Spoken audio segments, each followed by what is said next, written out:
et à tous, lectrices et lecteurs du Prisonnier de l'île aux pêcheurs. Maintenant que le roman feuilleton a vu le mot fin s'inscrire en bas du dernier épisode, j'ai souhaité vous retrouver en visuel. Vous avez été plusieurs centaines à suivre quotidiennement le feuilleton sur les réseaux sociaux. À ce titre, et à titre d'exemple, vous étiez près de 700 abonnés sur Facebook.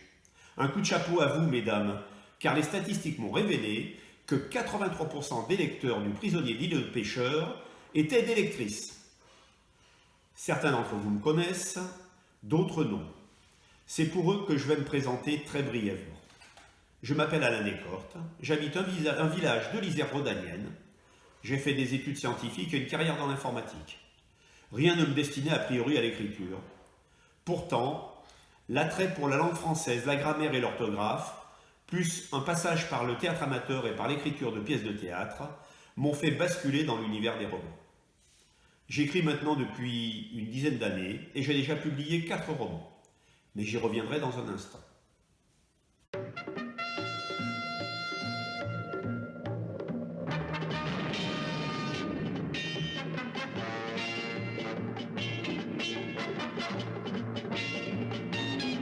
Parlons maintenant du roman feuilleton, Le prisonnier de l'île aux pêcheurs. J'avais en tête cette histoire depuis un certain temps, sans doute en raison du souvenir du feuilleton culte de la télévision, Le prisonnier, qui avait marqué mon adolescence. Pour les plus jeunes, le numéro 6, Patrick McGowan, un ancien agent secret des services britanniques, est retenu prisonnier sur une île dont il ignore la localisation. Il ignore aussi la raison de son emprisonnement. Chaque épisode donne lieu à une évasion ratée. Voilà donc la genèse de l'histoire. Comment m'est venue l'idée de créer un feuilleton au lieu d'écrire un roman? Je ne me souviens plus vraiment. Peut-être en ayant en tête la façon dont Hergé et Eugène Sue avaient fait paraître leurs premiers écrits. Le tout associé à une période qui s'y prêtait, le début du confinement. Et puis il y avait aussi le désir de me lancer un défi en écrivant différemment que pour un roman. En effet, quand on écrit un livre, on peut revenir en arrière, corriger, modifier l'intrigue. Le roman feuilleton écrit au jour le jour, non, ce n'est pas la même chose.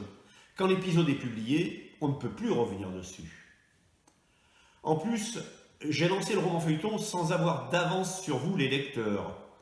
Heureusement, j'ai tout de même réussi à reprendre un petit peu de cette avance au fil du temps pour arriver vers la fin avec 5 ou 6 épisodes d'avance, ce qui n'était pas un luxe. Enfin, en tout cas, ce fut une excellente expérience. Il ne me reste pas moins une frustration de ne pas avoir pu améliorer ce que j'aurais souhaité, mais c'était la règle du jeu, comme je vous l'ai expliqué. En revanche, ce contact permanent avec vous, que ce soit par vos commentaires ou par les statistiques de lecture, a été pour moi très stimulant. On n'a pas cela quand on écrit de façon traditionnelle un roman qui sera publié bien des mois plus tard. Ah, et puis je voudrais ajouter quelque chose et dire un petit mot sur les dessins que vous avez pu découvrir parmi les illustrations des épisodes. Malgré sa volonté de rester dans l'ombre, je remercie particulièrement Annie pour ses sympathiques coups de crayon.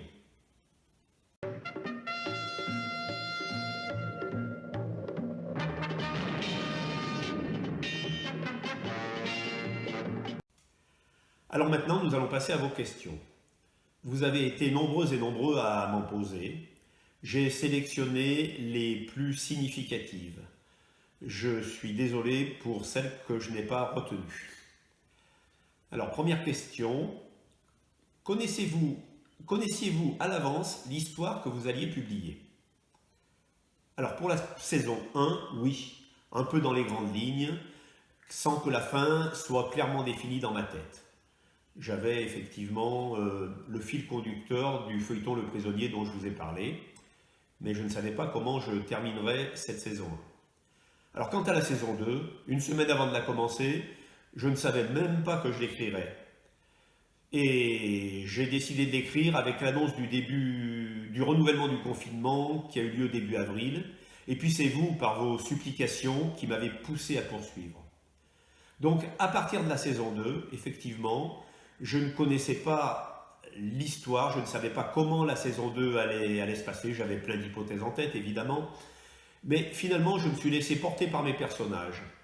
Et j'avoue que je suis assez satisfait là où ils m'ont emmené. Car il en est sorti ce que vous avez lu. Et je ne sais pas vous, mais moi finalement, j'ai une petite préférence pour cette saison 2. Question suivante, le prisonnier paraîtra-t-il en livre? Je pense que oui, mais ce sera sans doute avec un tirage limité.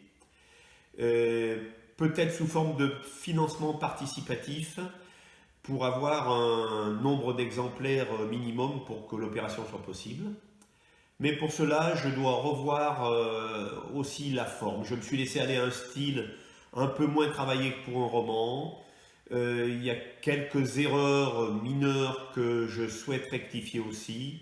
Je reprendrai donc le texte un petit peu avant la publication. Mais rassurez-vous, je vous tiendrai informé.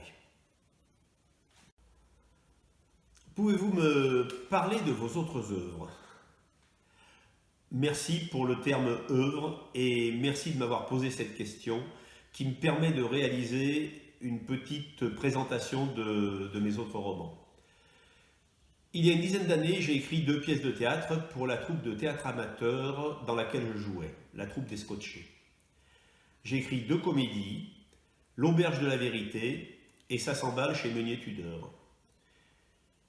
Quant à mes romans, ils sont policiers, mais toujours accompagnés par des histoires d'amour. Alors dans l'ordre, c'est Les Disparus du Festival, Suriname Connexion, Les Ailes Noires du Goéland et le petit dernier, Mémoire de glace, paru aux éditions du Loir. Donc les 3 premiers romans ont été en auto-édition, le 4e a été édité, comme je vous ai dit, aux éditions du Loir. Si vous souhaitez les acquérir, vous pouvez trouver Mémoire de glace partout en librairie et sur les sites marchands. Pour les 3 premiers, la diffusion est plus restreinte et plus régionale. Donc le plus simple est de me contacter comme certains d'entre vous l'ont déjà fait. Y aura-t-il une saison 3, voire 4, aux prisonniers d'Îlot Pêcheur? Alors, la fin de la saison 2 est assez ouverte pour qu'il puisse y avoir une suite.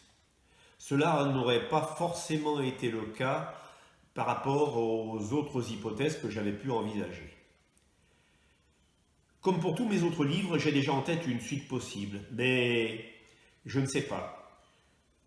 Pour tout vous dire, j'en ai beaucoup envie, car mon imagination m'a déjà livré plein de possibilités pour un scénario de suite plein de rebondissements, de suspense et d'émotions. Alors, je dirais, à suivre. Allez-vous écrire et publier d'autres romans feuilletons sur les réseaux sociaux? Certaines me l'ont déjà demandé.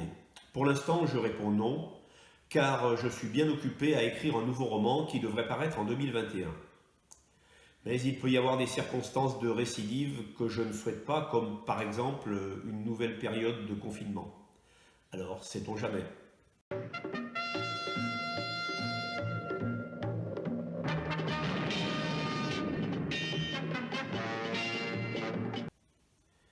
Et bien maintenant, le moment est venu de nous quitter. Alors pour connaître toutes les évolutions du feuilleton, venez régulièrement sur le site du feuilleton, soit la page Facebook, soit sur mon blog. Je vous donnerai toutes les informations sur l'apparition du livre ou sur une éventuelle suite aux prisonniers de l'Îlot Pêcheur. Et puis bien sûr, n'hésitez pas à me contacter directement par mail. Il va s'afficher dans quelques instants. Ou à venir me rencontrer sur les salons littéraires dès qu'ils reprendront. Je ressens beaucoup d'émotion à devoir vous quitter. J'espère vous avoir diverti, vous avoir effrayé et même vous avoir fait pleurer. Pour ma part, j'ai pris beaucoup de plaisir à vous livrer chaque jour un nouvel épisode du feuilleton. Merci d'avoir été aussi nombreux. Merci pour vos commentaires, vos likes et vos partages. Alors je vous dis au revoir et à bientôt, j'espère.